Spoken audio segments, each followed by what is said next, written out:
And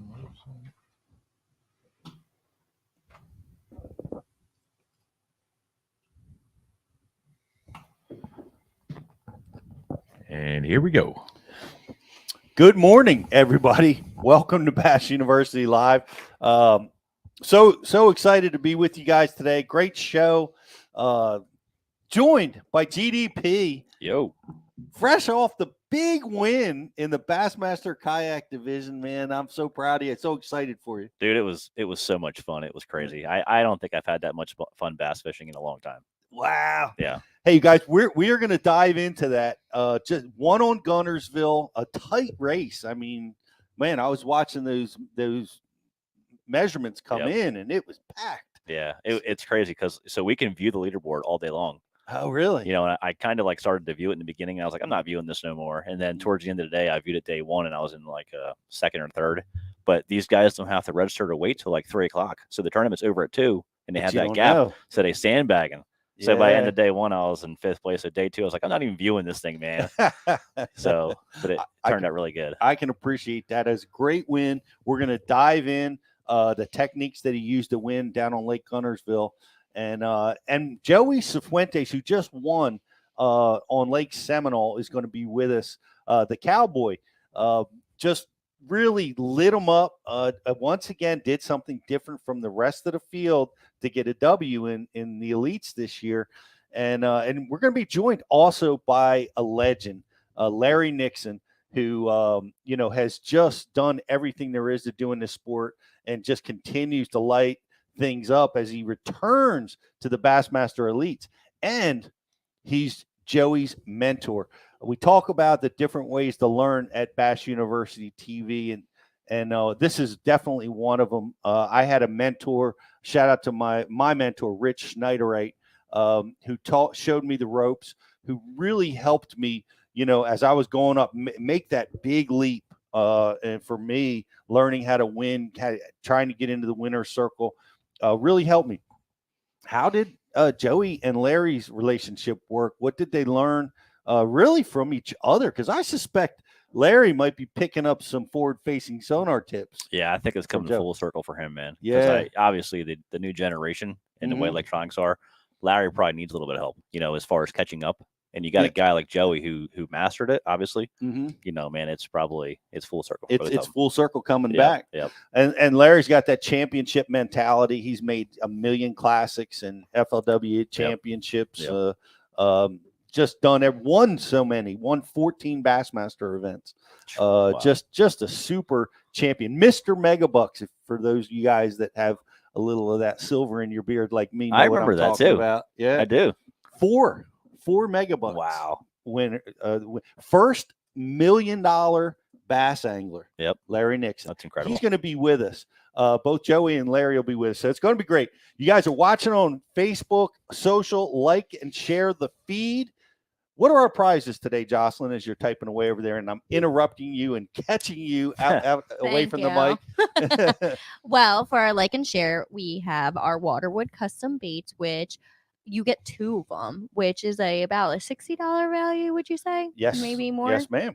And then for your grand prize, there's a Bass University hat with some Rapala DT6s. One of them's Ike's Demon color, but I forget the other one. It's right there. Oh, that's that herring color. That's an Ike's ink too, isn't it? Yeah. I don't know. Yeah. And then you get some color, VMC hooks there to it go is. with them as well. So that's the blueback herring. Oh yeah. Yeah, fantastic. I actually use that for smallmouth. They love the blueback. They don't have blueback herring in their lakes, but they love to eat them on the GT6. And there's some weedless Nico hooks in there. Yes. Wacky rig season right around the corner, and that hook is bad to the bone. That's the same one I throw too. Well, there's going to be so many different trivia questions that we might be able to gather, so everyone needs to pay attention. You need to pay attention because we Ken Duke every time we have a legend on, Ken Duke weighs in. I want to give a shout out to Ken. Got a lot of great trivia stuff that we're gonna talk about his questions, and one of them very likely could be the grand prize question for today's show. But also want to invite you guys to check out his new podcast, the Big Bass Podcast. You can watch it over on YouTube, wherever you get your podcast. Go check it out. Just really some amazing stuff. I was just listening to the 20-pound Florida record story from I guess the most recent release over there. So Terry Battisti and Ken Duke do an amazing job telling the stories of the biggest fish that have ever been caught. 20-pounder. I think it was 20 pounds, 8 ounces. I can't imagine that. Something One like of our buddies just caught a 10-pounder down in Florida Sunday. Epic Eric. Caught himself an absolute giganormous one. Came in at like 25.5 inches long.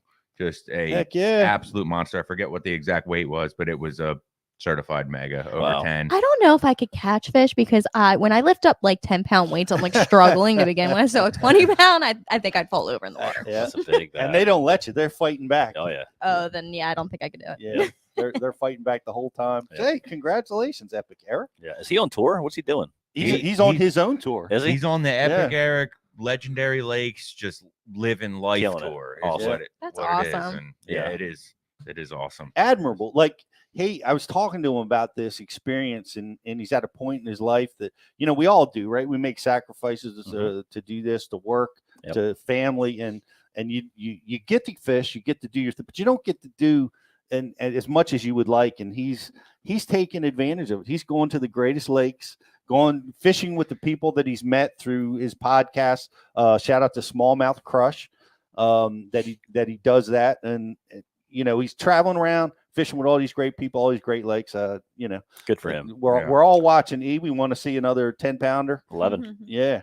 Keep it coming. I want to give a shout out to the people that are here. Howie, what's up, buddy? Always great to have you with us. Oh yeah. Rich and BKJ, love to have you. Or it's great to have you guys. Nate, so many guys already with us. Jason, appreciate you, all you guys watching. Get your questions together for all. Man, what a stacked field we have today of I see a name on the anglers. message board that I haven't seen in a while. Wild Bill is back in chat. Wild Bill, what's up, Wild Bill? Miss seeing your name. I miss you, man. I hope you're getting ready for this fishing season. I hope so. I know he is. I know we all are. As a matter of fact, I'm going to be fishing this weekend. Nice in the 30-degree temperatures. It's like Where? It's been so mild wherever I can. But it's been so mild. Of course, the day that I'm gonna take the boat out, it's gonna be just like Texas. Yeah, 30 degrees, ice. Maybe you can borrow GDP's flip flops that he's wearing today in this freezing cold weather. Hey, I like it. Early season flip flops. It's just like you're trying to influence the weather. Like, Right? Come on, warm up. Come on. Well, are we taking a break? We are going to take a break. We got a few minutes to hold off though until we get Joey. Okay. There's been a lot going on in the tournament world the last couple weeks, Pete. Obviously, we're going to be talking with Joey about his win at Seminole. We're going to be recapping with Greg about his win at Lake Guntersville and his very first ever kayak series event, which is downright impressive. But there was also a Tackle Warehouse event that went on down at Clark's Hill, and guy who won, Dakota Ebear. Guys, if he's not on your radar, if you're not paying attention to what he's doing, you need to be, because he is winning at a really alarming rate right now. Just pretty much catching them in every single tournament. He's gone through the levels extremely quickly, and it's really, really impressive what he's doing. And another BASSU instructor got himself a big win this past weekend down in Texas. Our buddy Lee Livesey won one of those giant opens down there that you win 50,000 in for a weekend tournament. He won himself another 50 G's last weekend. All that guy does is win. It's really getting ridiculous. I mean, knock it off. slow down. Let some other people keep it going, man. Keep it going. Crack at things. Yeah, that's right. But yeah, man, a lot going on in the tournament world. We got Lake Murray coming up next for the elites. That would be after the Classic. And since Classic is kind of coming up here, let's get a couple picks out there. I want to know who we got, who we think is going to take it home. How's it going to go down there in Knoxville, Pete? What's your take? I'm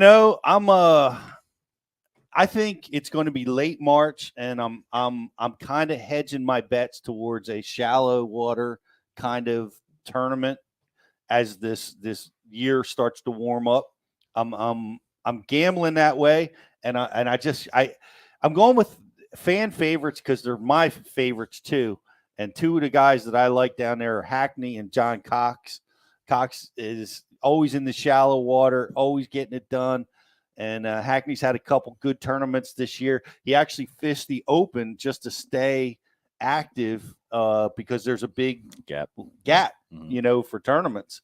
So, and I'm going out on a limb. I'm picking Hackney to win the Classic this year. Get his first Classic. All right, it's a good pick. GDP. Man, even though it's a little bit later than when we were there and 2 years ago, I'm still going Gussie because I know the area where he won as far as like after the tournament was over, probably got absolutely pounded by locals. Right.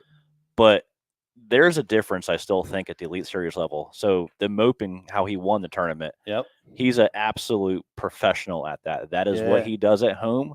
I don't think it could be as pressured as possible. I think Gussie, regardless of time of year, is still going to catch them fish. I guarantee you that's the first spot he's running to in practice.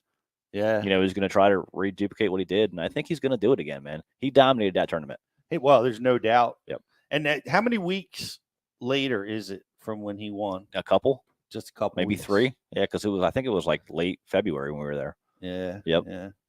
Interesting. Yep. I remember him being interviewed about that moping technique and just couldn't believe that the tournament's set up to fish that way because he's done that for so many years. Yeah, that's what I'm trying to get across. I think when you get a guy that's so confident, that's what we teach her about you get the confidence in what you're doing, and Gussie obviously had that in that tournament. Yeah, it's hard to beat that. Yep, very hard. And you know who? Well, I mean, Brandon Lester, we just had speak at Bass University, and he talks about tight lining and how important that has become for his technique and strategy. He had a top 10 there last time. He's a solid pick. He's a solid pick. That's my pick. That's a good pick. Is Brandon Lester. It would be I'm torn between Brandon Lester and John Cox in that event. Yeah.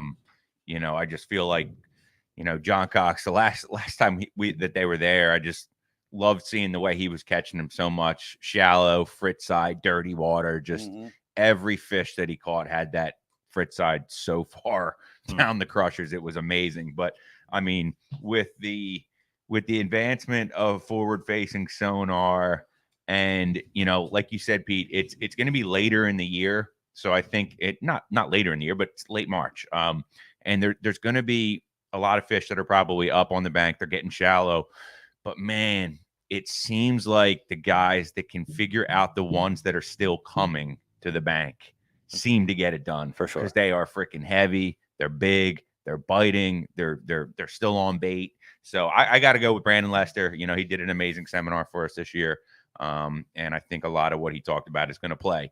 But yeah, Pete, let's hit that break. We got Joey ready to go now, so we'll hit our little commercial spot and come back to him. Looking forward to it. We'll be right back after this.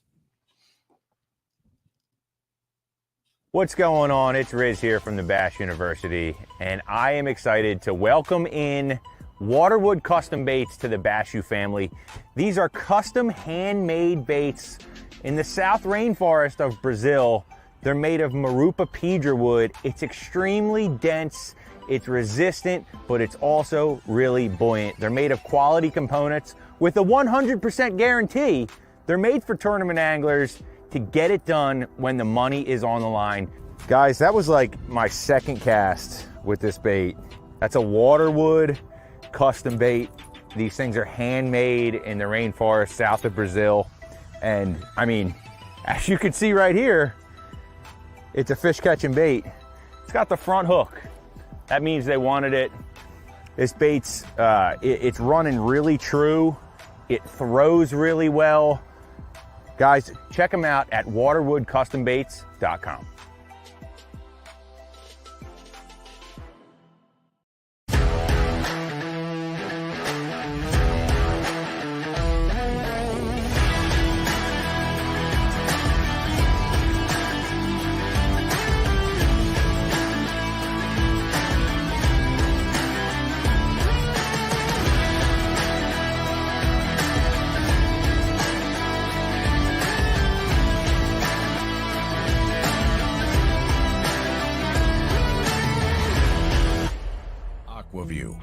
leader in underwater viewing technology.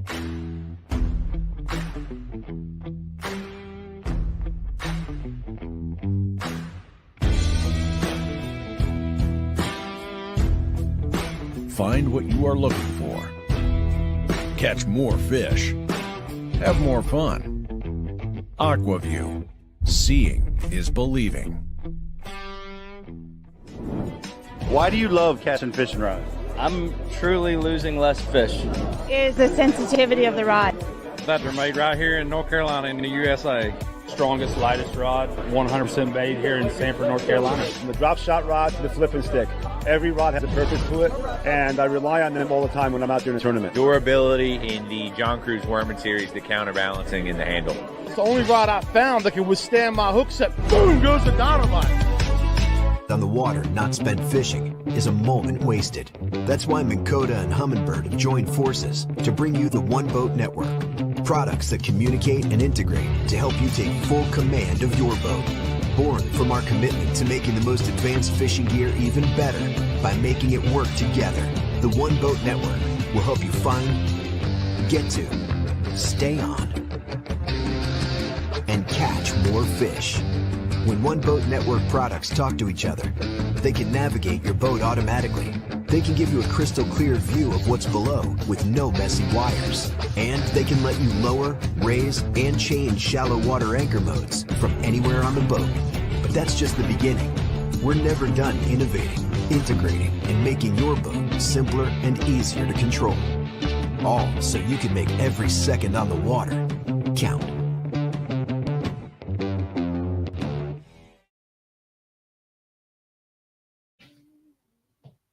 And we're back. Welcome back to Bass University Live, everybody. As I'm scanning through everybody's pick for the Classic, it's awesome that you guys are all weighing in. Wild Bill's picking Louis Minetti, the Jersey boy. Let's go, Lou. Let's go. Let's go. Great pick. I see them all coming in. G-Man, it's his year. I hear you, Neil. Not a bad pick. Coop is also on the list. And Cooper Gallant? Yep. Let's go, Cooper. Yep. St. Crest picks him. Coach wants G-Man. Christie to repeat. A lot of great picks, man. I love it. Love it. I can't wait to see how it all plays out. We're going to be down there. If you're down at the Bassmaster Classic in Knoxville, stop by and see us. Bass University will be there. We're going to be filming some amazing educational content. Plus, we have some great deals going on at the Classic. If you're a subscriber, make sure you stop by the booth. We've got something really cool for you too. So you may or may not get a free bush light with your annual subscription after 3 p.m. You never know what's in the Bass University cooler. But make sure to stop by and check it out. But without any further ado, we got a great champion, a big giant win down at Lake Seminole, one of my favorite places to fish. Did it once again, did it in a way that the other fields seemed to miss. And I want to welcome to the show, Joey Cifuentes, the Cowboy. Great to have you with us today. Yeehaw. Yeah, appreciate it, guys. It's got no audio from you, Joe. We got no audio. Oh my goodness. But you look amazing. looks amazing. I don't know what to do. Oh wait, no. It's not Joey. It's not Joey. It's us. Rich. It's Rich. Oh, We turned the okay, volume down. Are we good? Not unusual for us to have He turned it off. audio is 1 second, Joey. Okay. You know what? Please hold. Some things never change, Pete. I know. You know what? I forgot to wear. I have a cowboy hat. We all should have worn them today. That I wanted to wear today. Darn it. Gosh darn it. I missed it. Call Mike's, get some cowboy hats. Can we? Do we have you now, Joey? Yeah, can you hear me? Yes. There he is. Crank that volume up, Rich. Hey, we got you, man. Once again, congratulations on your win, and thanks for being with us today. Yeah. It was man, something I've been wanting to do. It's I couldn't believe it happened that quick, but I really appreciate you guys having me on, and looking forward to going over how I did it. Well, I am too, man. It's it seems like the wins are what separates everybody, and getting your win, so early, it's phenomenal. It's gonna speak volumes. In my own personal opinion, I find that once guys get a win, the next one's coming. And so you got that done. You have the ability to get there, And you did it, man. You did it in a cool way. We all know forward-facing sonar. Everybody's out there trying to do it, but somehow you were able to figure out something that everybody missed. Yeah, that really kind of blows my mind because I mean, I didn't go into the tournament thinking I was going to use forward-facing sonar. I mean, it's Lake Seminole, and the weather was warming up, and I was thinking I was probably going to be fishing shallow going there, to be honest with you. But when I got to practice and I noticed the wind was really blowing pretty hard, kind of out of the west, and it seemed to be cooler, and the moon didn't seem right. Like, I just felt like I needed to go out there and check deep, you know? And so that's why I did that. Yeah. Well, I mean, Spring Creek, right? It's notorious. It's got the standing timber. It's got the defined creek channel running through there. That's one of the local guys. Rob does the MLF commentary. Rob Newell. Rob Newell was commenting that you got to watch Spring Creek. That timber. I fished a tournament where B height. It was drop shotting in those trees before we could look out front, and did extremely well. And that's where you wound up looking and finding them. I know a lot of people were looking there, but what exactly did you find? Well, so really, to be honest with you, I have a little bit of history on Seminole, not much. I fished a FLW tour event there like in 19, and I did terrible. And then I fished the Toyota series, and I found some fish in that little area, and that's kind of where I stayed in the tournament, and I made a top 10. And so, you know, I went in there looking around. I wanted to start deep and look pre-spawn and just look in the timber, like with my live scope. And so I just went in there, and that it seemed to be that little specific, like 300-yard stretch of timber is where the fish, the larger fish were at. I don't really know why, but I did it in other places in the creek. I just happened to have a little history there and remember that and kind of check that certain stretch. And to be honest with you, going out towards the mouth of the creek too, from where I was, it's all really good too. But the water was just a little dirty because we had that wind that was blowing in the creek, so it just wasn't right. You know, I was kind of right there where it went from dirty to clean. So it's just kind of a sweet spot, I guess. It's funny because when I went there in pre-practice, I got a really good forward-facing sonar where you're talking about out front there in Spring Creek, and I checked the area and the same deal. It was kind of blown out. So I saw where you were in the tournament. I passed you every day. I went through there in practice and I saw some fish, but I never got on the bite. So in your practice, I mean, how was your practice? Did you try to catch some fish, or was it tough for you, or what? Most of the guys I think were struggling in practice. No, yeah, I had a really good practice. When out there the first day, I would say in a half a day, I told Larry this, I had like 24 pounds, and I wasn't even fishing hard, man. I just was pitching at a few, and no, I had a really, really good practice doing it. I know a lot of guys weren't getting a lot of bites, and I was. So, and I think that's kind of, you know, maybe I was, you know, I caught some other fish on a jig and like a Magnum shaky head worm and stuff like that, but I was catching most of my keepers on a drop shot. So I don't know if guys were not doing that. They were thinking bigger baits and not finesse, but you know, that's kind of how that happened. So drop shot was key. Well, it seemed like you caught every single fish on it in this area. Like Spring Creek, I think they call it Spring Creek because it's spring fed. There's a lot of springs all over there. Gotta be. It's really clear water in there. Yeah, and you can see them like on your sonar. You can see where they make divots, and those are the springs.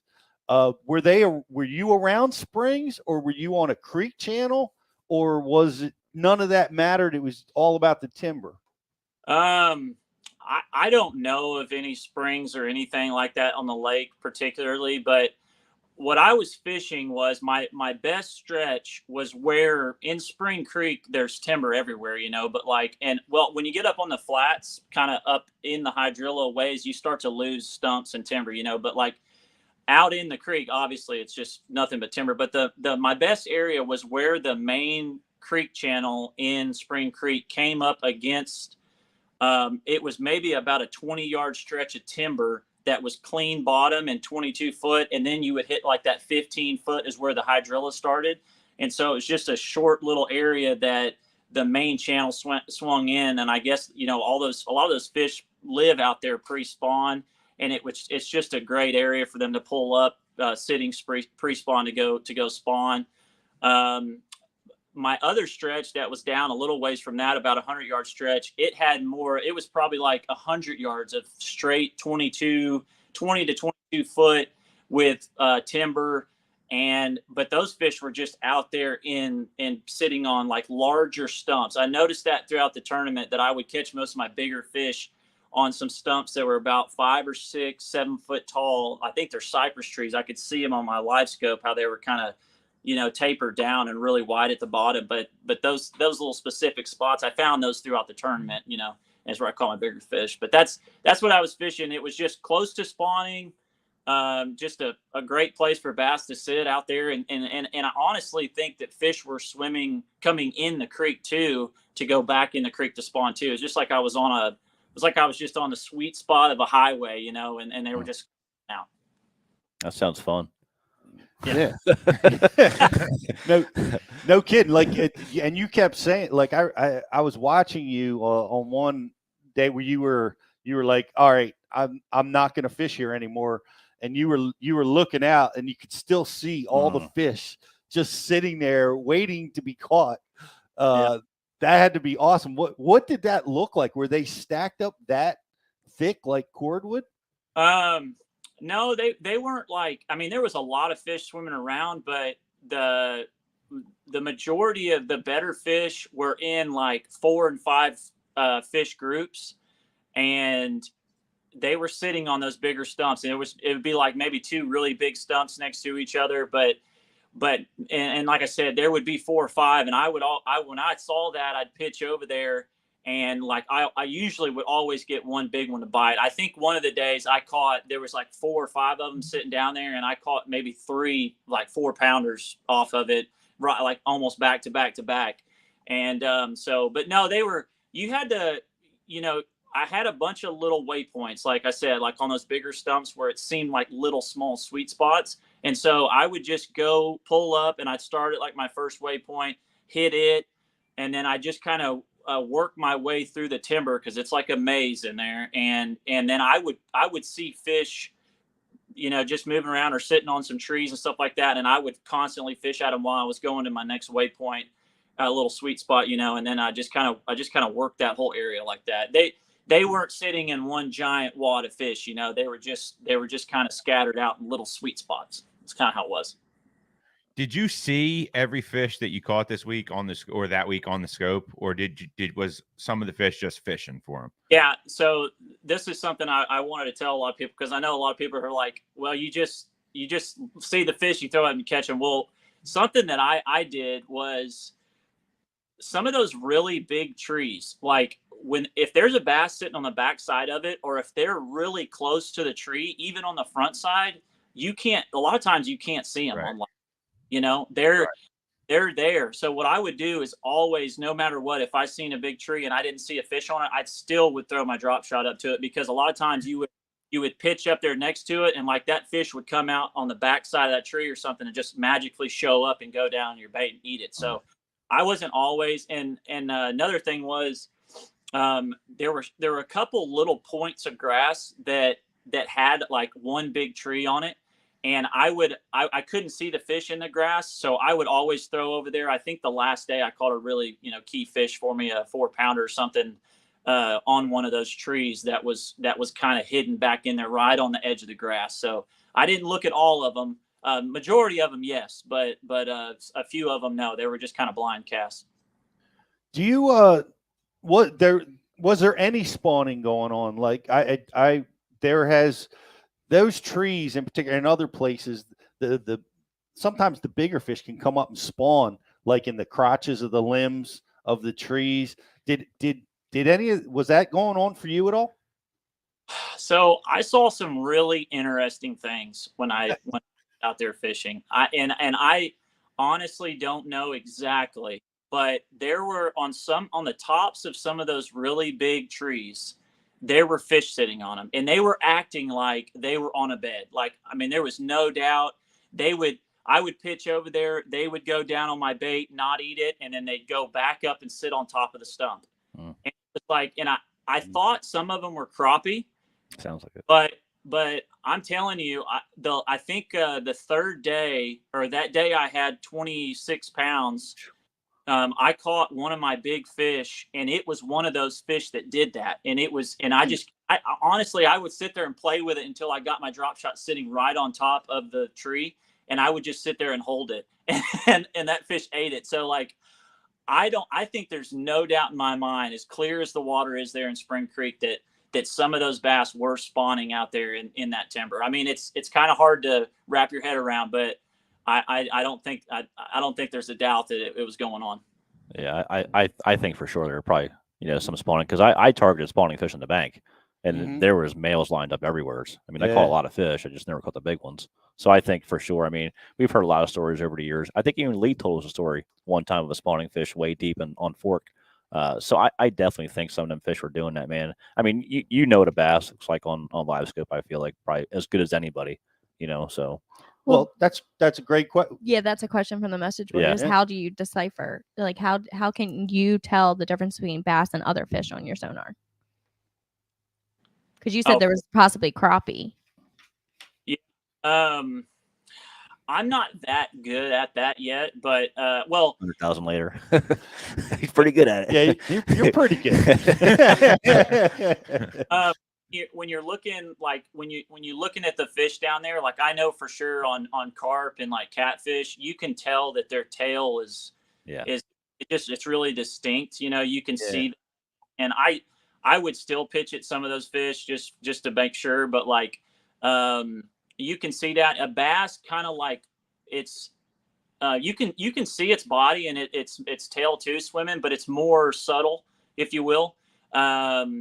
And crappie, man, I don't know. I saw some fish that I thought were bass, and they were big, giant, like 2-pound crappie that I caught on a drop shot. So, I don't know if anybody had saw me catch any of those, but like, it's kind of hard to tell. I mean, there may be guys that say they can. I'm not that good at it yet, but like it's you just have to get out there and do it. And I just throw at all of them, guys. I mean, like if it looks like it's something good I want to catch, I'm gonna throw at it. So that's a great way to do it. You're obviously around a lot of bass. And Coach asked that question. Coach, I want to recommend, go check out our live with Josh Jones, who just spent tons of time staring at that stuff.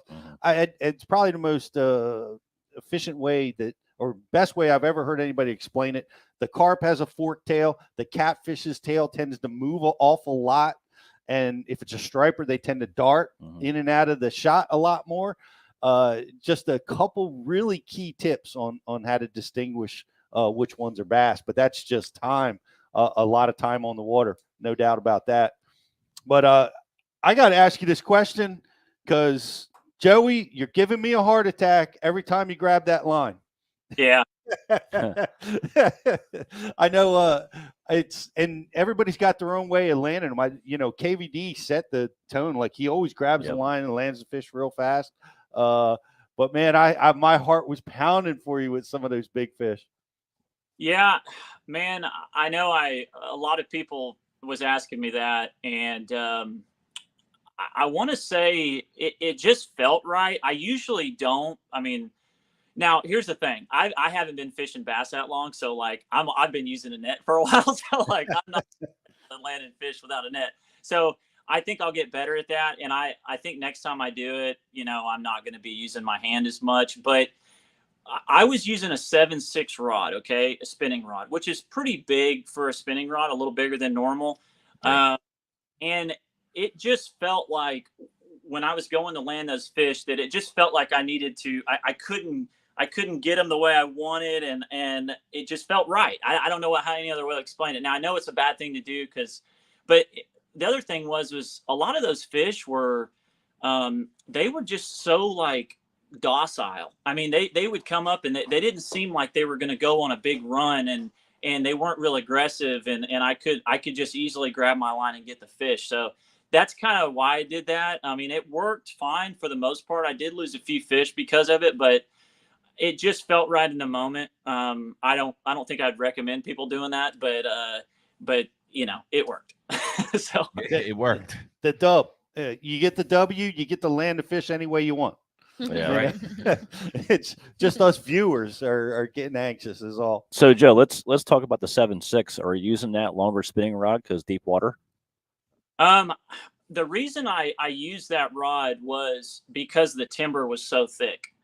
And I mean, you know, you were fishing and that stuff too, but like a bass may be sitting down there on one of those stumps, and there may be like 4 or 5 trees around it. And my thought was, I wanted to get as much leverage, because I wasn't like really pitching like right in front of the boat. I mean, I did catch a lot of fish right under the boat, but I was kind of making about, you know, 10, 15 yard casts or flips up there around the timber. I wanted to stay away from them some.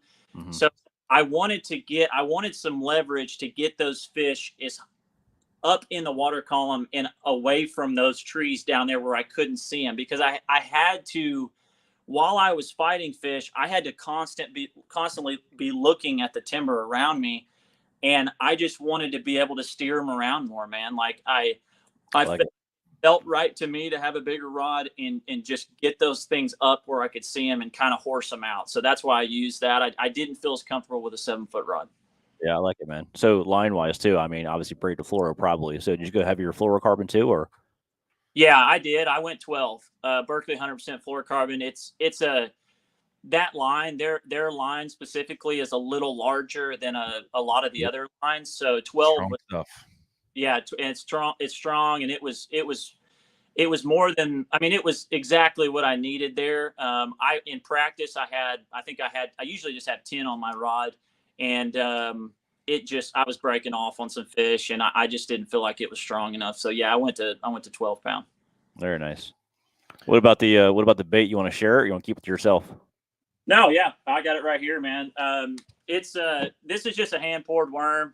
I'm just going to leave it at that, but it's pretty simple, morning dawn color.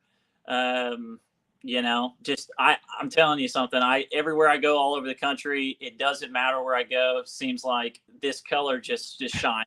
That's my number one. What is man. it about the morning dawn? Like it's incredible. Like clear water, dirty water, current, tidal, lake, river. I'll tell you what, man. If you take that worm and you flip it to a bedding fish, it reacts completely different to that color than any other color you throw at it. Like it's like a bull with red. I don't know what it is, but they just go over to it and they want to look at it or eat it or bite it or do whatever. There's something about it. It's incredible. Yeah, dude, I'm telling you, they see red. Yeah, right. There you go. Yeah, it's a great worm. So, and then I use just a real small little 1/0 hook on there. I like a small hook. I think I'm actually going to maybe change that, because this hook that I have here I felt like it was flexing too much, and that's why I was losing some fish. So I might go to a little bit heavier rod when I'm doing a heavier, beefier setup like this 12-pound test. This is a great hook, but with lighter setup. So, and then, you know, I had I would say that's typically what I do is about a foot, 12 inches a leader. And then I was using a 1/4 ounce weight. I don't know why. I mean, it's just kind of the first thing I grabbed in my box and I was using, and it wasn't falling super fast. It was kind of just like that perfect fall rate, you know, like those bass would just kind of go down there with it. And yeah, so it's so simple though. You know, I mean, it's just a drop shot.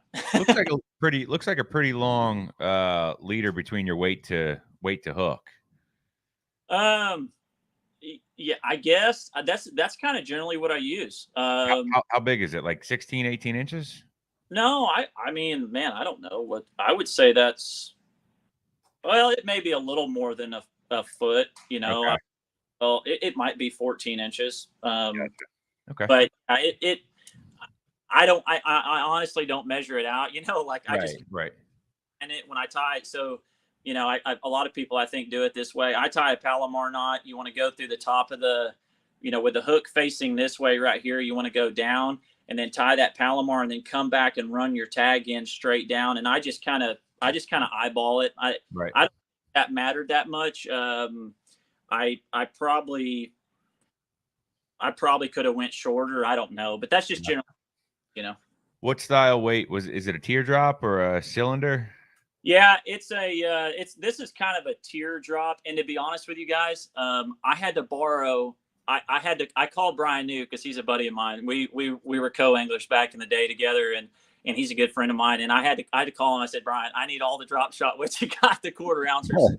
So he just brought me a little baggie full of lead and tungsten. So I use some teardrop quarter ounce tungstens. I like those a lot. It's usually what I use primarily, especially when I go up north, go smallmouth fishing. But lead works good too. This is a lead one. This is one I caught a lot of fish on. But and then I really like the cylinder ones. I feel like I get hung up. I rarely ever. I don't even have them in my box. The round ball weights that I use. I don't much care for those. I feel like you get snagged more. So. Well, man, amazing win. Congratulations on that. And just really fun to watch, you know. Even those break-offs, gosh, heartbreaking. But, you know, that's the nature of fishing in timber, right? Yeah, it is. It's high risk, high reward. I mean, Yes. Well, you got the reward. And, you know, I want to bring on somebody that you know, and one of the legends of the sport, obviously, has won everything, the classic, 14 BASS titles, been to more championships than anybody on the planet. Mr. Megabucks, Larry Nixon. Thanks for joining us, Larry. Hi guys, how you doing? Man, we're doing pretty good, but your understudy had a pretty big derby. Yeah, he's kicking my tail right now. I about had that. He's gonna have to start tying my lures on and giving me a little of that luck. I'm sure he'd be happy to do that. You know, I want to ask you this question because this was most impressive to me, Larry. Let me know what you think. Is, man, day 4 down there didn't go so well. Didn't start out like you're trying to close out the win, and it seemed like the bites weren't coming, the big ones weren't coming, and you hung in there so mentally tough. Did you guys talk, or did you get any advice from the master on how to handle that situation? Larry, tell him what you told me. Yeah, I called him up the night before, and I said, Joey, I caught them fish early this morning. I said, now that may not happen tomorrow. I said, bass wake up like a woman in a new world every day. and that's exactly what I told him. And I love it. And you know, that's exactly what happened. I mean, they didn't want to bite right. They wasn't getting his bait right. He was losing them for that reason. That's my opinion. When they're not feeding good, you're going to lose more fish. And not only that, the size wasn't there that morning. And thank gosh he hung in there and stayed tough and, you know, didn't panic. It'd have been a real easy situation to panic. For sure. He never faltered. We saw that, and that was most impressive. Was Larry's words ringing in your ears? Did that help calm you down when you were going through that? Yeah, absolutely. And the other thing is I had been in that situation before, going into the last day of the big tournament, and so I learned a lot about, you know, that situation from that tournament. And so yeah, I was thinking about it. I was the whole time. I was like, hey, I'm all in on this thing, and no matter what happens, I'm just going to keep my head down and fish hard.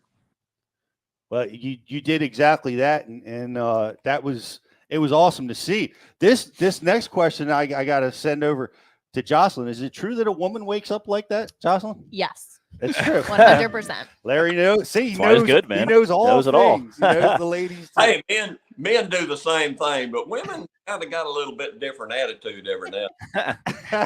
We can wake up hangry sometimes, you know. Yeah, I see. For sure. I see. I'm learning something on topics I know nothing about. Yeah, right.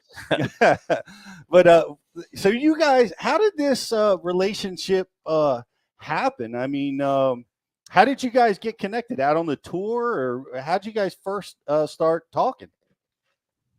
Well, I'll go ahead and talk. When I was I met a friend of mine that I fished team tournaments here locally. His name's Logan.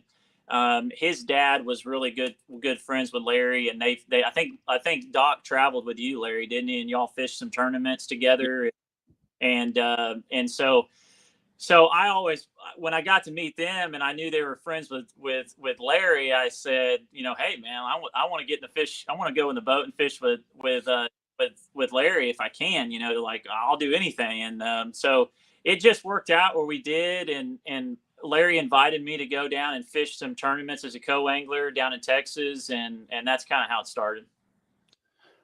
That's like a winning lottery ticket, really.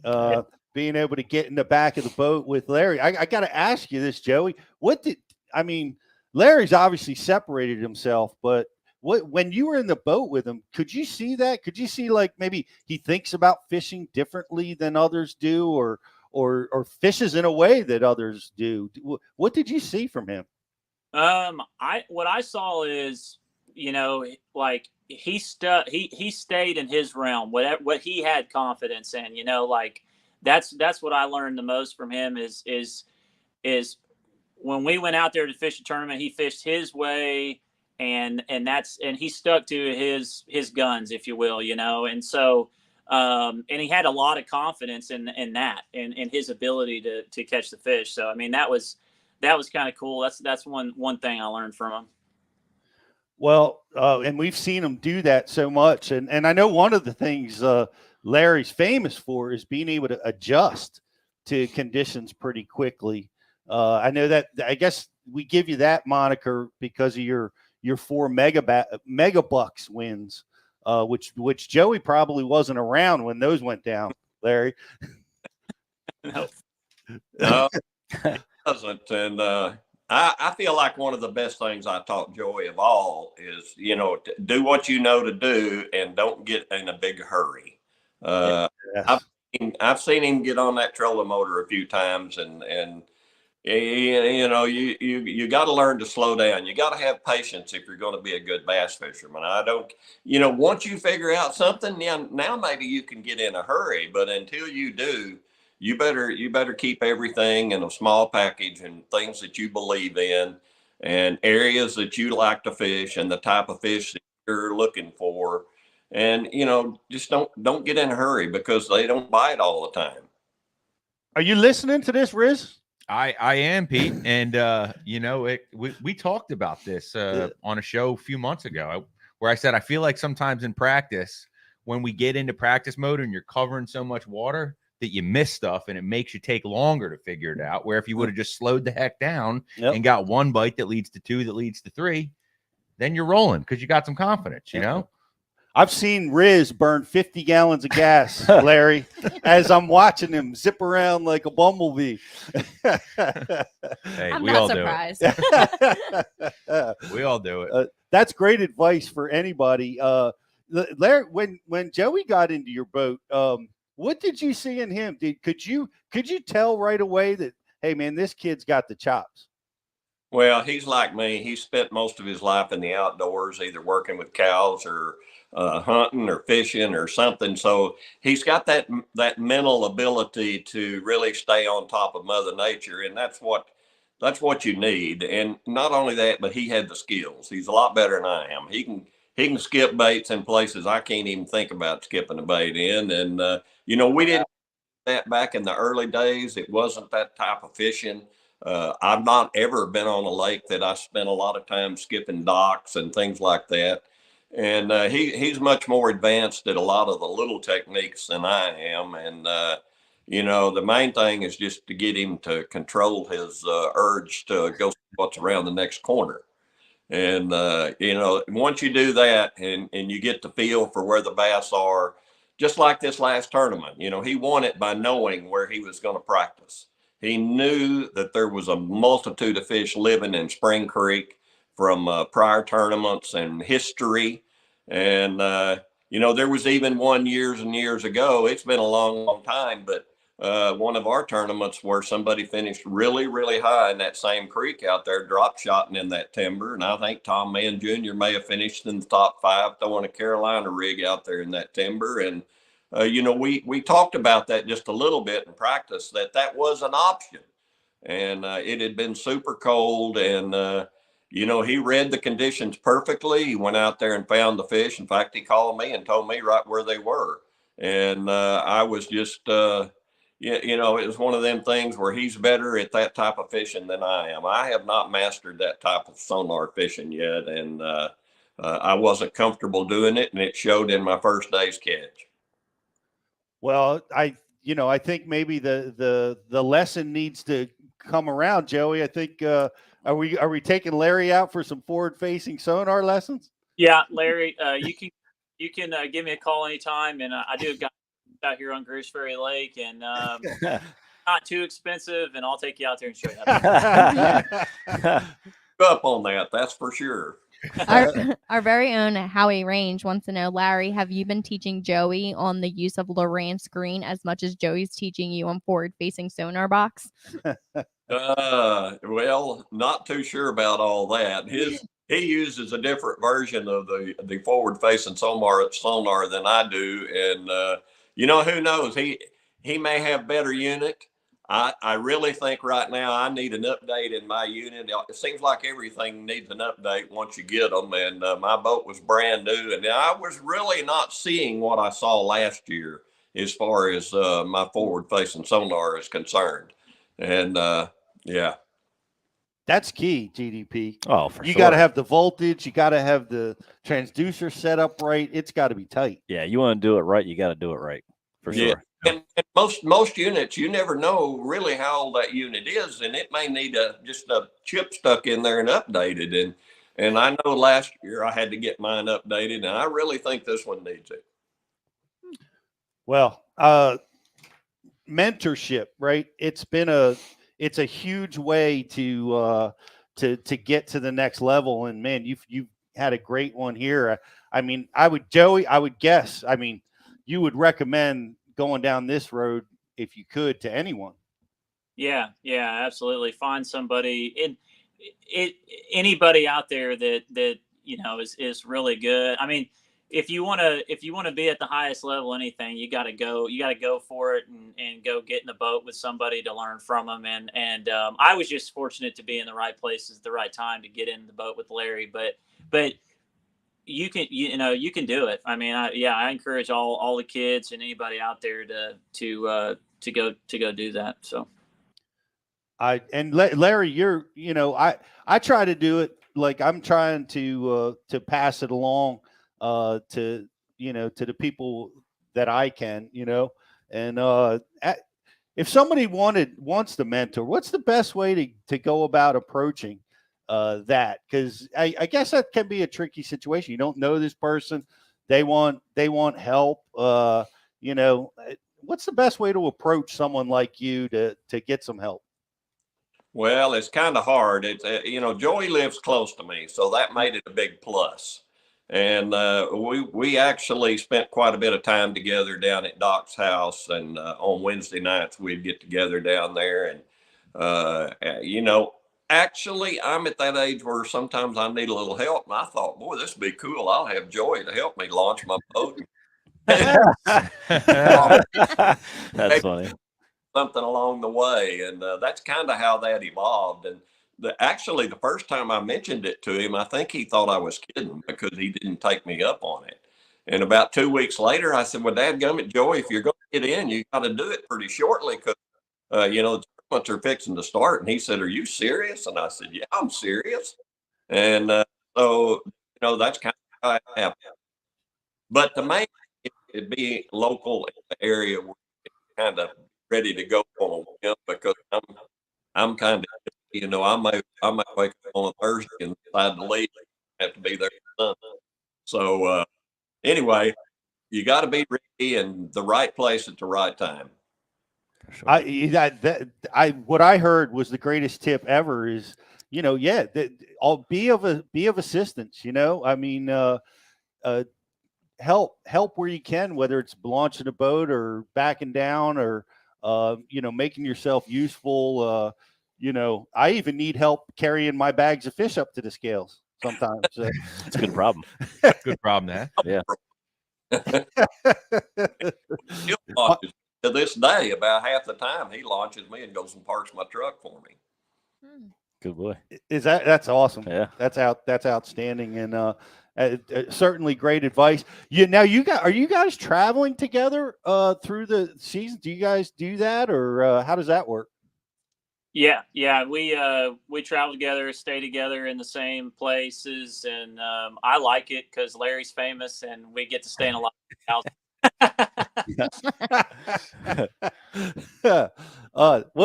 What a cool setup. Well, I don't know if you remember this, Larry. I know we've talked about it before, but when Mike and I stayed together, you always admired how organized the two of us were, and our tackle was neat and tidy. That can't be a true statement. No way. Do you remember walking past our room, Larry? Oh, yeah. I stuck my head in there and commented on that mess I was looking at too.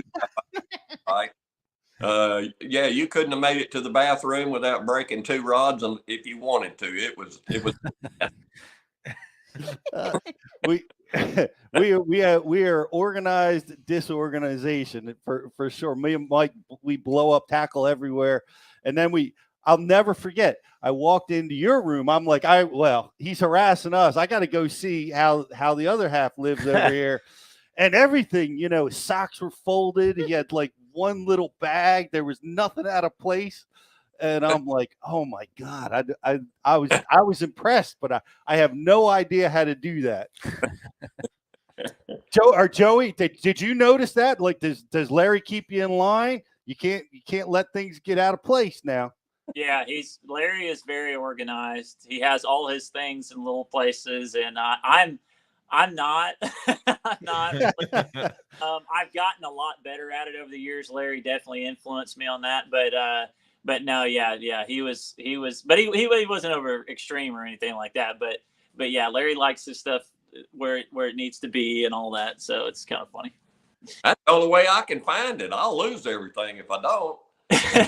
I like Joey. He left his sunglasses and his something else, a coat, and something else on my boat deck the other morning, and he shagged it to the ramp. And I walk out and I said, "Well, that'd be good. I could drive off and lose all this stuff."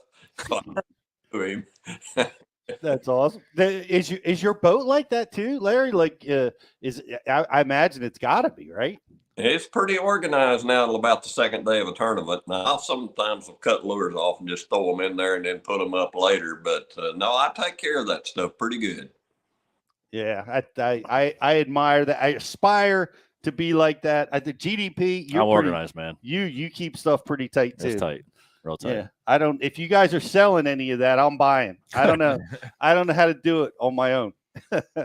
But hey. Guys, this is amazing. It was so cool. What a great partnership and relationship. Mentoring is at Bass U. We're all about teaching people how to get their fishing to the next level. And this is, man, you guys are setting the pace. I can't imagine a mentor relationship that puts a guy into the winner's circle in the elites that quick. That's pretty good, pretty impressive, guys. Congratulations on that. Well, let me say one thing about mentoring. This was never considered a mentoring when me and Joey started playing. We started having fun, and it kind of evolved into this because of all the press and people talking about it. But Joey wanted to fish tournaments, and I just needed a practice partner, and that's kind of how we got started. And fortunately, he took it all to heart, and it made him a better fisherman. He was already a very good fisherman, believe me. Like I said, he's better than I am right now. And so it wasn't something we planned. It just happened. Yeah. Wow. Well, it's amazing to watch it. And I can't imagine what's going to happen.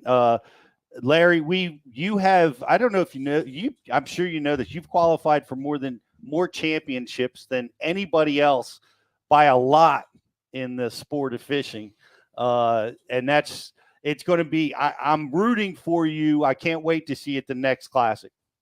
I'm wanting to make another one bad. I mean, the total number of championships is unreal to only have won one. I'm not too proud of that number, but to make it every year for so many years is, it's satisfying to me. Ken Duke has you at 42 championships. Yes. Whew. That's impressive. Like 44 or 45, but, I know I made 19 FLW championships and 25 classics. So what's that, 44? 44. Wow. That's strong. That's super strong. Well, man, I wish you all the best. We'll be watching you guys throughout the rest of the elites. And I want to thank both you guys for joining us. Joey, congratulations on your great win. And Larry, congratulations on being back at Bassmasters. We really love watching you over there. And we wish you guys best luck this season. Thank you guys very much. You bet. Joey Cifuentes and Larry Nixon, everybody. Yeah. Thank you guys. Guys, man, what an awesome pairing, Yeah, I mean, I think back in the old days when I used to message you, Pete, I never got some mentor. Get out of here. No, it was good. Did you launch his boat for him? No, I didn't. I was waving at him. He just kept on walking. I was kidding. Nah, I actually had Ike take me out years ago. Is that right? Yeah. It was. I was nervous, man. Yeah, big time.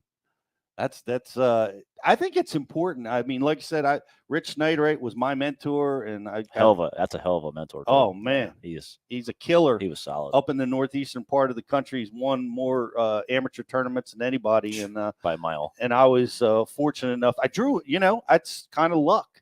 I drew him out in a tournament, and we wound up he hired me in the environmental field. And next thing you know, I was in his club and we practiced together. But as a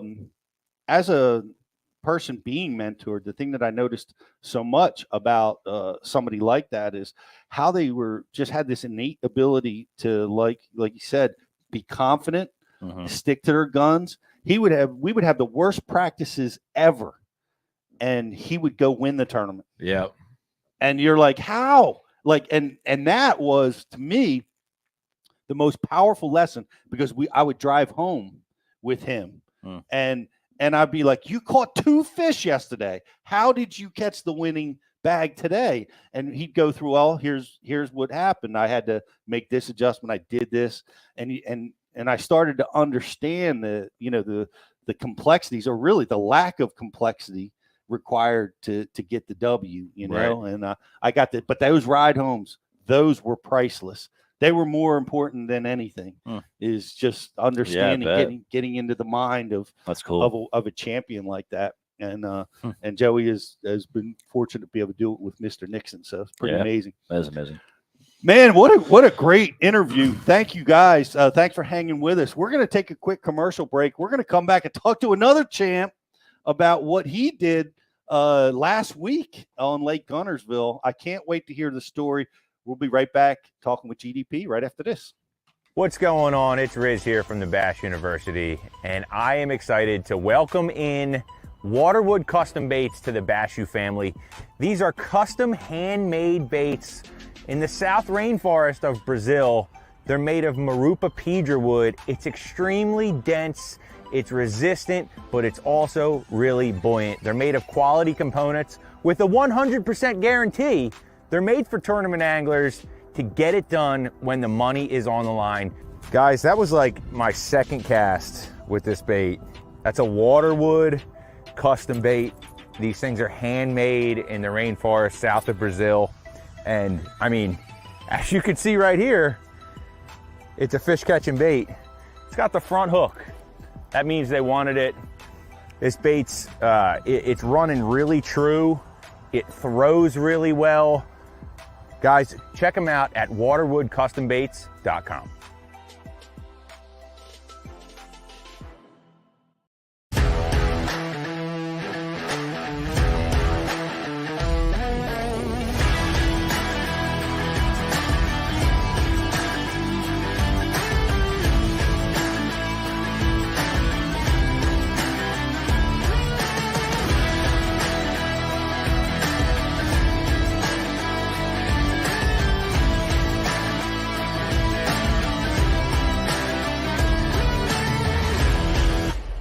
Aquaview, the leader in underwater viewing technology.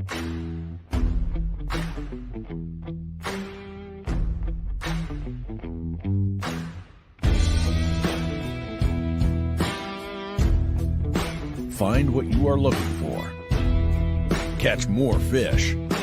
Have more fun. Aquaview. Seeing is believing. Why do you love casting fishing rods? I'm truly losing less fish. Is the sensitivity of the rod. That they're made right here in North Carolina in the USA. Strongest, lightest rod, 100% made here in Sanford, North Carolina. From the drop shot rod to the flipping stick, every rod has a purpose to it, and I rely on them all the time when I'm out doing a tournament. Durability in the John Cruz Wormman series, the counterbalancing in the handle. It's the only rod I found that can withstand my hook set. Boom goes the dynamite. On the water, not spent fishing is a moment wasted. That's why Minn Kota and Humminbird have joined forces to bring you the One Boat Network. Products that communicate and integrate to help you take full command of your boat. Born from our commitment to making the most advanced fishing gear even better by making it work together. The One Boat Network will help you find, get to, stay on, and catch more fish. When One Boat Network products talk to each other, they can navigate your boat automatically. They can give you a crystal clear view of what's below with no messy wires. And they can let you lower, raise, and change shallow water anchor modes from anywhere on the boat. But that's just the beginning.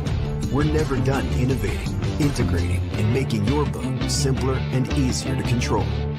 All so you can make every second on the water count.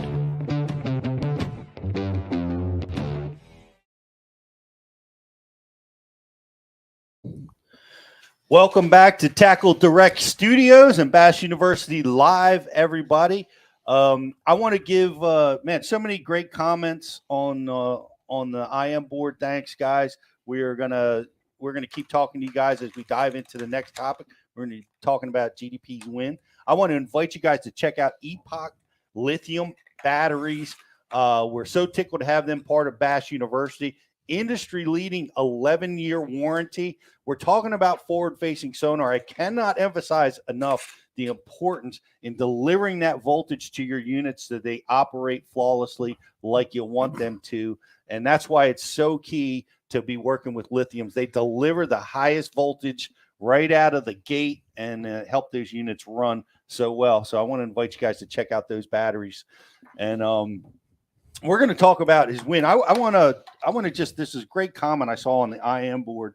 And it's G Ring. He said, Joey is paying it forward. He's visited with my son's high school team several times and given some great advice. Man, G, thanks for sharing that with us, and great job, Joey. That's awesome. In paying it forward. And that's great. We all take that pledge through the Ike Foundation to take somebody fishing, and I think that's super key. I do it every year, and I want to recommend all you guys do that. You got some fishing skills, pass it forward, pay it forward. I like that better. Pay it forward. Keep this great sport going and help these guys get to the next level. But speaking of next level, crap, this is batting 1,000. How many people get to bat 1,000 in the sport of fishing? It does not happen. The very first Bassmaster Kayak tournament you enter, you get a dub.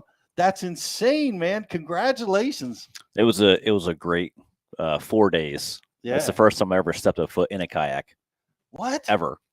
Are you kidding me? No Yeah. way. Yeah, seriously. Wow. So like the what first. made you get into kayak fishing then? Well, there's a few things. Number one, I like the idea of a national tournament out of a tiny boat, more or less. That's one thing that I love about it. I really feel like I'm at home fishing out of that kayak. That's how I felt. I felt like I was in my crawdad. But there's the one of the biggest parts about it for me is I saw it as another opportunity to open up more doors for sponsorship.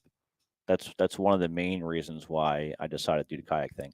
I say it all the time. Ike pioneered a lot of stuff. Ike was, one of the first pros that I know of personally to go ahead and do the kayak stuff. So he kind of like paved the way again a little bit. So I'm following his footsteps a little bit too.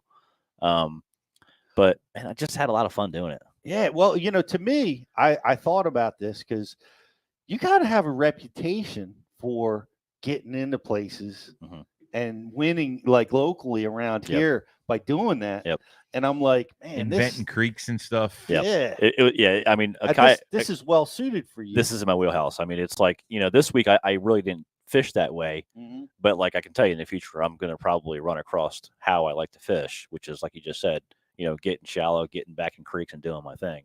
I mean, it's going to happen. And there's really no better boat than a kayak because you can get so shallow in this thing. Yeah. Well, and that's definitely true. I looked at your rigging on this. I saw some images with some monster sonar screens. Yep. I mean, she's ready to go offshore too. Don't think it's not ready to go offshore. Yeah. I got it set up so, whatever I got to do. Now, if I'm in a real shallow derby, I can just pull that stuff right off. Okay. I don't have to worry about it. I got it rigged up on these little tiny cylinders. I pop them off. The whole thing comes right off. Nice. I got it rigged really good. Okay. I made a custom box in the back for my tackle. I made my own rod hangers. So the rods are laying parallel to the boat. They're not sticking up. So if I am in a creek situation, they're all out of the way. If I'm casting, spinning around, I'm not used to having something behind me. So I did not want rods sticking up behind me because I just knew that was going to be a problem. Right. So I made everything to be as slender and low profile as possible. That's interesting because I see that a lot. Like actually, we were doing some filming and man, just getting to the bank with those vertical rods. You were getting stuff stuck and it was problematic. That's like everything else I do. I always try customizing every single thing I do, but there's always a thought process behind it. That's so awesome that you actually spent like an immense amount of time just getting your kayak ready. I did. All the while, you still had never fished out of a kayak, but you had 80 hours into getting kayak ready to fish. It's the tiny boat experience. I lived my whole life doing this. Right. Like it's not like, yes, the kayak's a lot more narrow than I'm used to, but the whole premise of small boat fishing is what I've always done. Yep. So I felt like it was second nature to rig this thing. Right. I really did. Right. It was simple. Yeah, and it's the tiny boat experience. You've been customizing for small boats forever. Forever.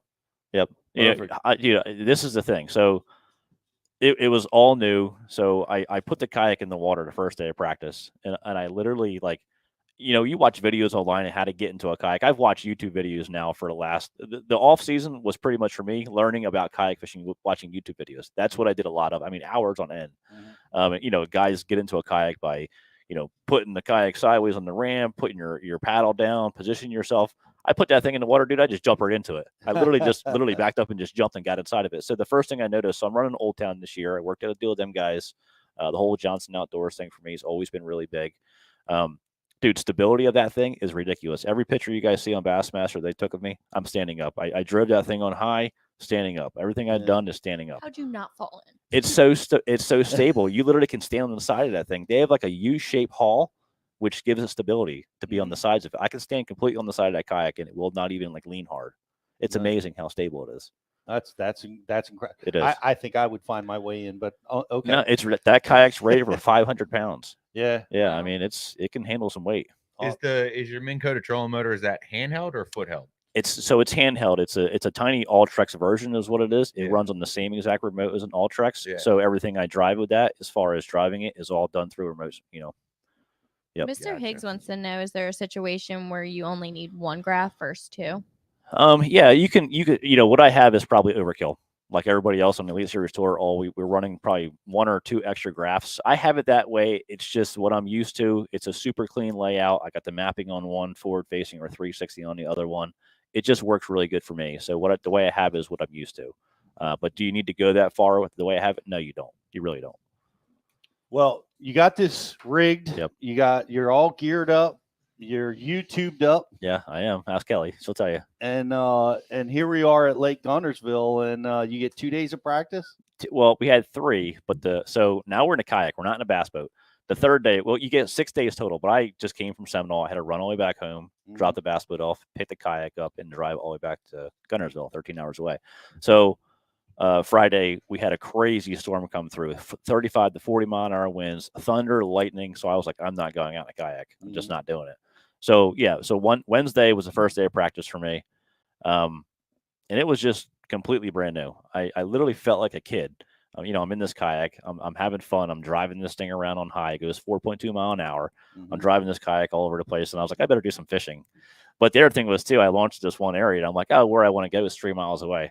let me tell you something. It takes you a long time to go 3 miles at 4 mile an hour. Yeah. It was like 45 minutes. Yeah. You know, to get there. And I was like, damn, you could see it in front of you, but you're like, dude, just trying to get there. Yeah. You got to count for the run time. I did. And you know, that's what really made me. One of my buddies told me that fishes this tour, Earl Rents. He told me, he goes, you make sure you pick a ramp that's close to where you want to fish because, man, it takes forever. But I really didn't feel like I totally understood it. Mm-hmm. I've spent a lot of time in trolling motor fishing, but it's been on 50-acre lakes, not Lake Guntersville.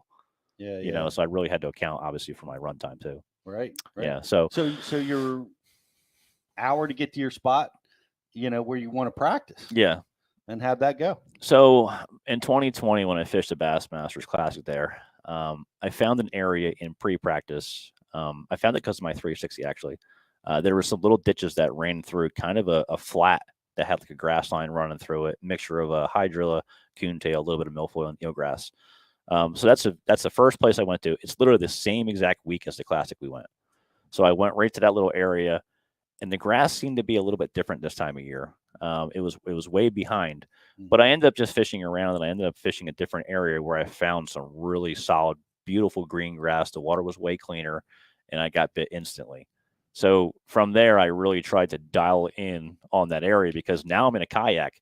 I can't move the same way I would in the bass boat. So I dialed it in and I actually pressed the fish in practice way harder than I normally do because I wanted to know what was there.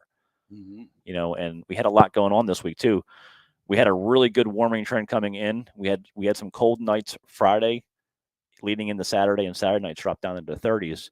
So there was fish on the bank spawning, and I love to catch spawning fish, but I opted not to do it because now fishing 4 years in Elite Series, I've been burned now more times than them spawning fish on the bank because of Mother Nature.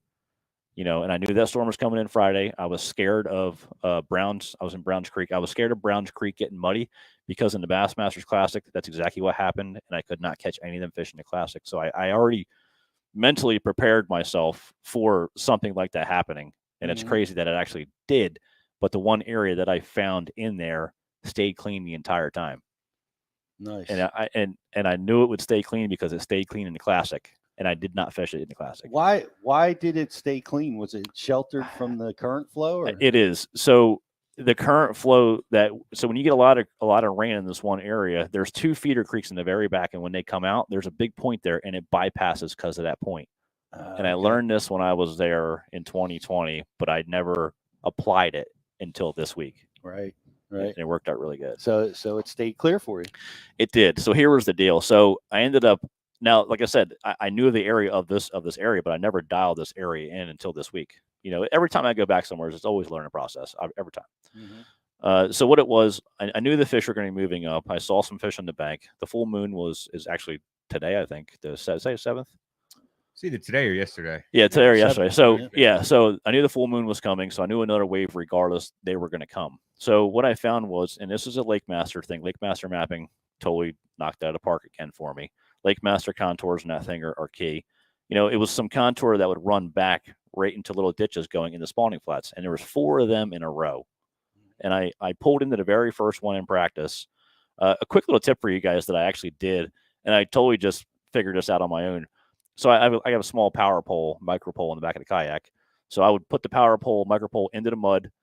I would put the trolling motor on constant because the first day I fished out of it, I caught a few fish, and they literally were dragging my kayak around when I was fighting them.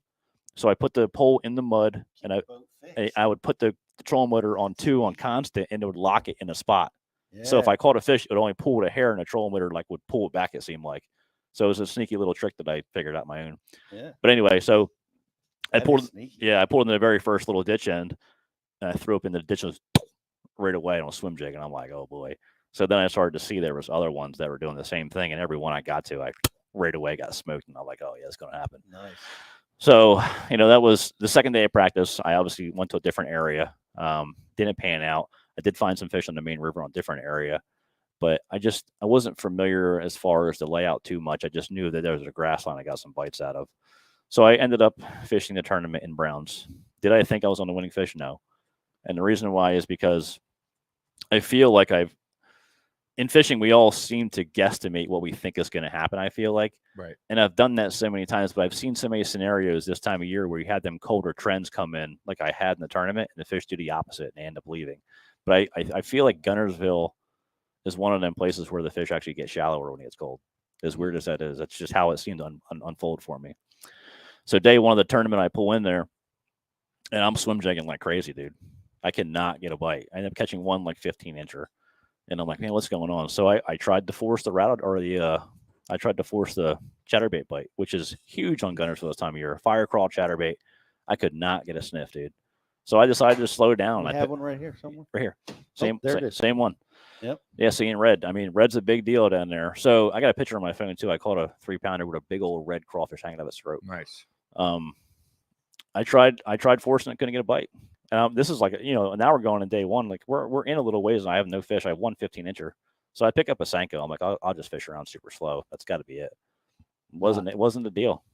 So I never got a bite on a trap in this area in practice. I did have a trap rigged up. I only got so much tackle because I can only bring so much. Obviously, I got a rattle trap in there. Fired a trap out there, dude. That's all she wrote. It was game on. But so there's a lot more to it. If you guys know me, we talked about a lot in the show. I love fishing lipless baits. It's like one of my passions for sure. But I learned recently that you didn't always. I hated it because I could never catch a fish on these things. Mm-hmm. We had so many club tournaments over like Sunset and Rainbow.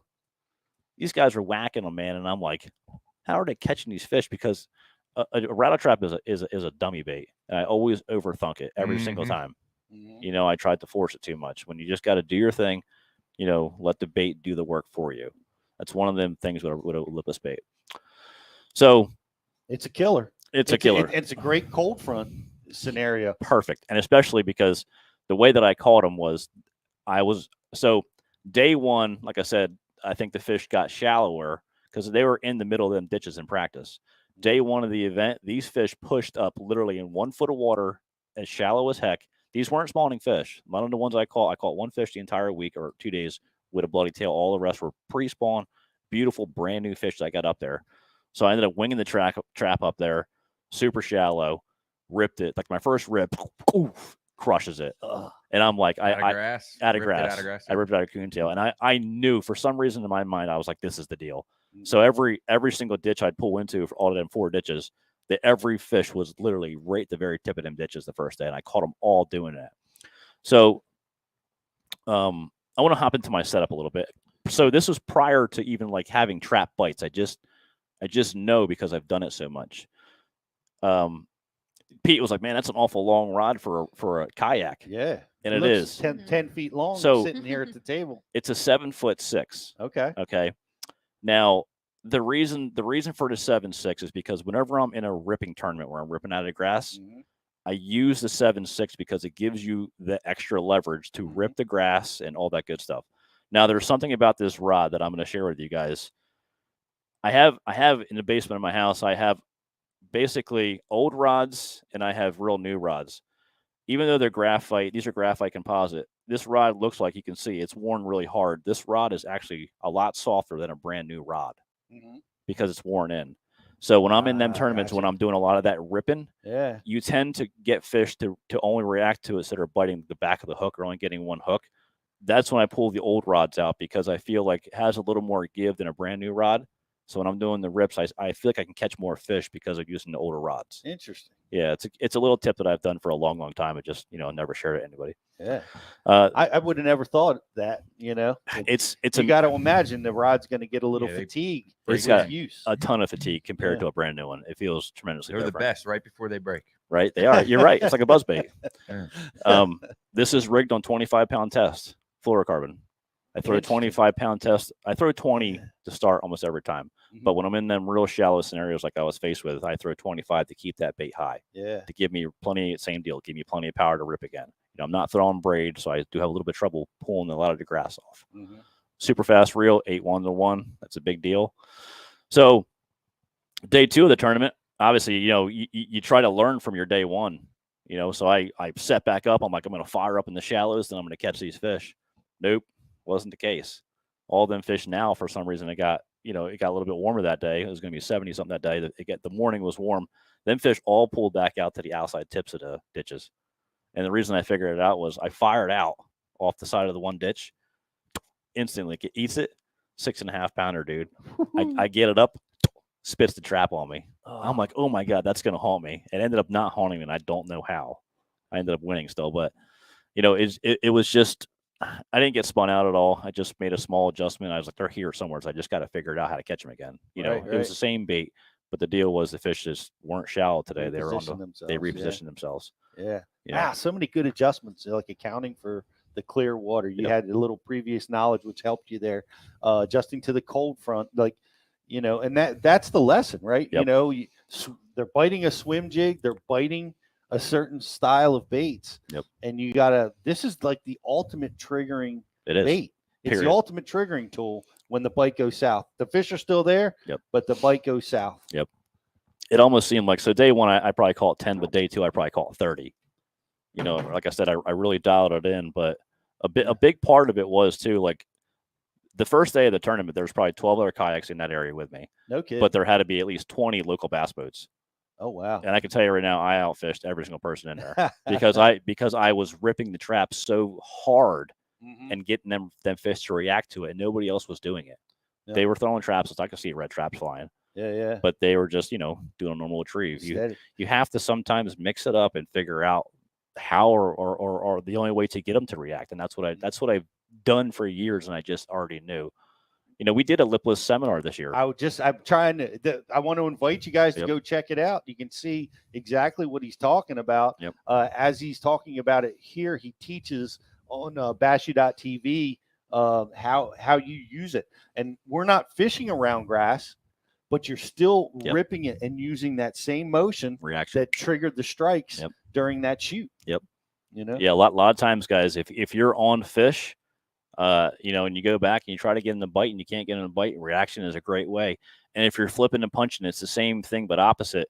If you're punching through a mat, a lot of times for me, I go super heavy because I want them to react. I don't want them to just be like, oh, here it comes, get out of the way. I want it to come through. You throw a baseball at a bass, he can't grab it. He can only open his mouth and bite it. Yep. That's all he can do. Yeah. So reaction is a big deal, especially on fish that aren't thinking about eating or thinking about spawning.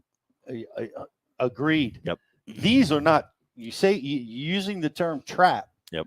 These are not rattle traps. What baits are these? So here's the deal, guys. Lipless traps, lipless. Yeah. So this bait that I actually use, I've been using it now. I should say I've been using it strongly now for about 3/4 of a year, but it's almost 2 years. Riz, if you want to take them and use them in the camera, you can. A lot of development's gone through this. So like I said, I've been lipless fishing forever.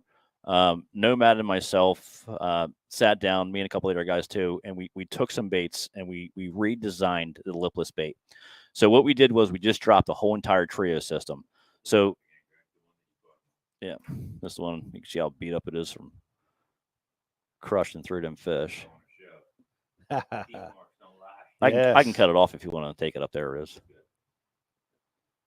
That's a beautiful color pattern. That part of the country, Tennessee, river system, red is the deal this time of year. And this is a brand that, they're getting pounded with lipless on Guntersville as they should. But this is a different sound chamber, a different everything. So what we did was, Riz, you good? So what we did was, guys, I'll just explain the bait itself, then I'll get into the trio. So this is the Swimtrex Max, which is the one that I caught them on. One thing that's unique about this, we have an auto-tune design. You can see it actually, the line tie actually moves around and swivels. And what that does is if you're ripping a trap a lot of times on the other companies, when you rip it, they turn sideways. Yep. The auto-tune on this actually writes this bait instantly. And on our deep diving crankbaits, it actually allows them to go a lot deeper than all the other crankbaits out there because it's auto-tuning all the time. It's a really cool system. They have a patent on. So ripping it, real important. Besides that, so we took the line tie. Traditionally, a line tie on a lipless is higher up here. We took it and we backed it up on the bait. And what that allows the bait to do, instead of running just nose down, it turns it more this way. So what that does, it actually gives you a heck of a lot more vibration. So when you reel these baits into max, not the regular Swimtrex, but the max, it feels like you're throwing a big bladed chatterbait. That's how hard this thing thumps. It has a tremendous amount of thump to it. So these baits actually are going to weigh a little bit more. So we sell this one right here in 3 different sizes. We have a half, a 3/4, and a 1 ounce. The reason why we have the more weight in the front is because when you turn that bait like this, you actually get a lot more lift out of it. So I was throwing the 3/4 this week. You know, it might feel a little bit heavy in your hands, but when you throw it out there, and because it's pulling this way, it's going to ride higher in the water column. So that's why we have the heavier weights too. We're going to be coming out with some different sizes too, you know, some in-between sizes, but right now the 3 sizes in that one. So the Swimtrex Max, different body design. You can see it's a lot more slender than a natural. You know, most rattle traps are real thick on the top and kind of concave down. This one runs all the way through to cut the water really good. The regular Swimtrex, this has been out now for a year. This is a good trap for if you are in the fall and the bait fish are dying. So when you stop the retrieve on this lipless bait, it swims down to the bottom perfect every time. That's the big deal with this one. So this one's the Vibe. Here, feel that body, Pete. The whole body on this thing is rubber. Oh my gosh, I didn't expect that. Yeah, it's completely different. I just thought it had a soft plastic. No, the whole tail, body but is. the whole body's coated. Yep, with soft plastic. Yeah, so this one right here, and that's silent. It's silent. So this one we're actually selling in a lot of weight. You can get this one up to I think it is 1.25 ounces to 1.5 ounces. And the reason we're doing that is because this is the Vibe. So when you throw the Vertrex, which is this one out there, we also designed this one for like ledge fishing. It's a bait you can get down there. Same deal. It swims on the way down, but this one's designed to be ripped off the bottom and give you more weight. So the whole premise behind the trio is to give you options when you're lipless fishing. Right. That's why we did it the way we did it. But this one right here, obviously, you know, it's a killer. It gets it done. It got it done for me this week. Like I said, it's got 2 years in the making. I mean, it's not like it happened overnight. Yeah. Well, to be able to have options, I mean, you don't think about that, you know, when it comes to lipless, but there's just so many different applications, whether you're fishing grass, whether you're fishing that 2-foot zone or trying to get those baits down. Like the 4-foot zone is like seems to be the bottoming out spot for most lipless. Yep. But you got to fish, you got to get down below that sometimes. Yep. So you need some versatility. Yeah, we're gonna take this Vertrex and we're actually gonna make a real big version of this for super deep fishing, for ledge fishing, just to give the fish a different look, because that's a big thing nowadays. Is this going to have like the GDP insignia on it now? No, this one's not. But I have a flipping jig coming out. I have a swim jig coming out, and the swim jig I was throwing this week was my swim jig actually. Awesome. In practice. And I got something else coming out I can't tell you guys about, but it's going to be really neat. It's going to save you guys a ton of money actually in the long run. Come on, spill the beans a little bit. I can't. It's geared towards a swim bait. So if you know me, maybe you got it. Yeah. So that's great. Well, man, you have these designs coming out, and it couldn't be more perfect timing to get this W. Yep. You know. Yep. That's terrific. So now, what happens now? Like, you're going to fish the rest of the trail. What else are you fishing? Yeah. So the way the kayak thing is, so there's 5 tournaments this year. For AOY, you have to fish 3 of the 5 to be an AOY. Now, if you finish 1 through 5th in any of the events, you automatically qualify for championship. So I already qualified for championship. Nice. Which I think pays 50 to 100 grand. It's a ton of money. Wow. But the only issue with that is not that it's an issue, but they have their championship the exact same time as the Bassmasters Classic on a different body of water in the same region, same area. Okay. So, if I don't. Right. Yeah. Because the weigh-ins happened at the same time. Right before the Classic. Yes. Yep. I remember that from last year. Yeah. But it's kind of good too, because if I don't qualify for the Classic, I got something to fall back on. Yeah. Try to win some more money. Yes. Well, man, you've already qualified for it. So that's pretty awesome. Yep. Any bodies of water that are cool? Yeah, so we have Hartwell next. Okay. That's going to be right before Lake Murray. Say hi to Jeff. Yeah, right. Yeah, right. Exactly. Hey, Jeff, I'm going to stay at your house, buddy. I'm just kidding. We have Hartwell. Then I think it goes to Possum Kingdom, which is in Texas. I'm probably going to skip that one. It's the same time as Sabine, actually. Then we have La Crosse, Wisconsin, where we were last year. Yeah. Yeah. Cool. That's a fun kayak place. And then I would think. Yeah. No, it's going to be cool. Yeah. And then we end on the Susquehanna River. What? Yep. Up by Harrisburg. Yep. Nice. Yep. Nice. So game on. You've got some intel for that part of I the do. river, I do. don't And you? I fished there quite a few times with Mike and George. Yep. The boys from shout out to Susquehanna Fish and Tackle. Yep. Hell yeah. Yep. Yeah, guys, these are available too at sfttackle.com. Yep. Yep. Yeah. Now these are, what's the brand on this again? Nomad Design. Nomad Design, and they're called So we have Swim Treks. We have the regular Swim Treks, which is the falling one that swims. We have the Swim Treks Max, is the one that I just won on. This one's my favorite one. And then we have the Vertrex, which is the soft body. Okay. Excellent. Excellent. Well, man, great. Like you said, you go check out Bass U, Greg on Bass U TV. What's the title of his seminar? Rich, do you remember? It was lipless crankbait. That's like early fall lipless. Yeah, early fall lipless. Yep. Yeah, because we geared it more towards lipless fishing before everybody else does it. Right. Yep. Because I do it real early because a lot of times the fish will gang up on shad. That's right. Before you even think they are on shad. It's amazing. Just search Greg DiPalma on, and you'll find all of his stuff. One of the best, the awesome ones was top waters for spawning fish. I'm like, okay, well, we'll teach about this, but there's no way we're going to get any bites. And they just lit it up. They did. Yep. Yeah, they lit it up for us. So. There's a lot of stuff that we do in fishing that, if you're new to bass fishing, a lot of the stuff you read, a lot of stuff's really geared towards, water temp, time of the year. But there's so many times outside of all that where you can apply all this stuff and be on a better bite than you would think it should be or anybody else would be doing. That's why Bass University, that's why we share this stuff with you guys. And I appreciate you sharing that. And it's priceless. And we have a great seminar, Lipless 365, that was dropped, and Lipless for Life. It's such an important tool that so often we pick it up, in the spring and then we put it down. But as you showed in the fall, and other guys do, it's a year-round bait. It is. So, man, that's awesome. Man, congratulations again on your win. Thank you. And it's great that we, I know you drove. You didn't get in till late last night, so it's really cool that you were able to be here. And thanks for that. Yeah, I love you guys. So whatever I can do. I'm checking out your logo on your hat. Is that new? James Riley, man. Is that right? Oh yeah. No kidding. Yeah. Shout out to James. Shout out to That's James. right. He's got all the logos going. I like it. He does. Yeah, it looks It's sharp. good. Yeah, thank you. Look sharp. We have a like and share. If you're watching on social, like and share the feed. Last chance, we're going to be giving away some cool prizes for that. And we also have a trivia question. Yep. Riz, are you ready to go with that? I thought you were delivering that one. I remember created that one. I remember picking it, but I don't remember. Now you put me under pressure. I believe it was the 3 anglers that have qualified for more championships than Larry Nixon. Nope, that was not it. That is not it. Okay, guys, that was not the trivia question. You're close. You're close, but Okay. that's not it. As I try to hunt this down. There, we got to do it on my laptop. We should guess on that one, Rose. That's a good question. I mean, I do have a like and share winner. okay. Our like and share winner is Archie Lee. Archie. All right. Archie. Archie Lee. I like that name. Congratulations. Thanks for So when supporting are the we show. having the surprise guest of your son come join us? Whenever you guys want him to come.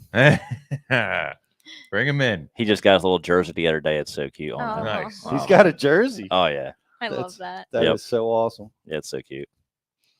Jocelyn, give some shout outs to the people that have been hanging out with us on Surely. the IM board. Well, I do want to give a shout out to Nick Mayberry because he thought that the show was over, and I was like, stay, there's still more to come. And he's like, yeah, I'll get back to work whenever. So he's been watching while working. Oh, yeah. So shout out to Nick. Sticking with us.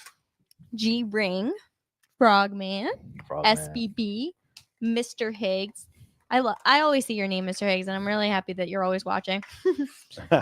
BKG, Howie Range. Howie Range. We love I Howie. saw a couple new names pop up on there We today did. too. I We love seeing that. Love seeing the new subscribers jumping on the show with us right away. Appreciate you guys. And we have the Seeing Red promotion. By the way, if Yeah. you're not signed up, go do it now. It's a great time. And I found our trivia question, which you were very close, Rich. Okay. But other than Larry nope. Yeah. What are the only 3 anglers to qualify for more Bassmaster Classics Oh, okay. So specific. than Larry Nixon? We need all 3. 3 anglers that have qualified for more Bassmaster Classics than Larry Nixon. And I think Larry has been to 25 Bassmaster Classic qualifiers. Let me read you some of these stats. 13-time Bass winner, 4-time FLW winner, 17-time Forest Wood Cup qualifier. Wow. Is that it? He's got a Bassmaster AOY in 1980 and 82. First millionaire in fishing. He's in the ESPN's Great Angler Debate. He was 6th of the greatest of all time. And he's in the Freshwater Fishing Hall of Fame and the Bass Fishing Hall of Fame. Oh, my gosh.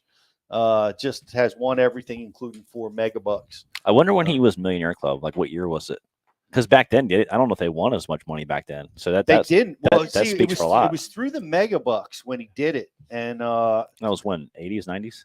I think that was in the 90s, but I'm trying to look for that. 1992. Wow. Thank you, Ken Duke. Whatever question you have, it's here. That tells how good he Ken's is. brain. Seriously, that tells how good he is. Like that's impressive. Hitting $1 million. Wow. It was like because he won 4 in a row. Like it was just once they came out with that format, he loved it, huh? Like just suited his fishing style. No matter where they went, he got it done. Did you get a winner already? We did, yes. The winner was Nate plus Coy. Nate Coy. Awesome. Coy. And Nate. The answer is the 3. Can I guess? Do you know? Yes. KVD. Correct.